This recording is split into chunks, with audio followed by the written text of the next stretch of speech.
اعوذ باللہ من الشیطان الرجیم بسم اللہ الرحمن الرحیم۔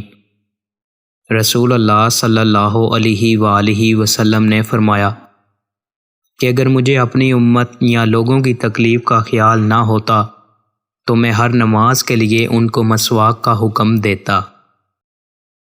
عمر بن خطاب رضی اللہ عنہ نے ریشم کا دھاری دار جوڑا مسجد نبوی کے دروازے پر بکتا دیکھا تو کہنے لگے، یا رسول اللہ، بہتر ہو اگر آپ اسے خرید لیں، اور جمعہ کے دن اور وفود جب آپ صلی اللہ علیہ وآلہ وسلم کے پاس آئیں تو ان کی ملاقات کے لیے آپ اسے پہنا کریں۔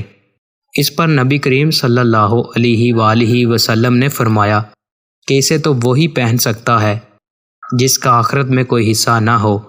اس کے بعد رسول اللہ صلی اللہ علیہ وآلہ وسلم کے پاس اسی طرح کے کچھ جوڑے آئے تو اس میں سے ایک جوڑا آپ نے عمر بن خطاب رضی اللہ عنہ کو عطا فرمایا۔ انہوں نے عرض کیا، یا رسول اللہ، آپ مجھے یہ جوڑا پہنا رہے ہیں، حالانکہ اس سے پہلے عطارد کے جوڑے کے بارے میں آپ نے کچھ ایسا فرمایا تھا۔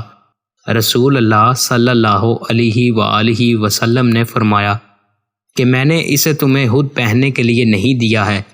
چنانچہ عمر رضی اللہ عنہ نے اسے اپنے ایک مشرق بھائی کو پہنا دیا جو مکے میں رہتا تھا۔ دوستو، مزید اچھی ویڈیوز کے لیے چینل کو سبسکرائب لازمی کریں۔ بہت شکریہ۔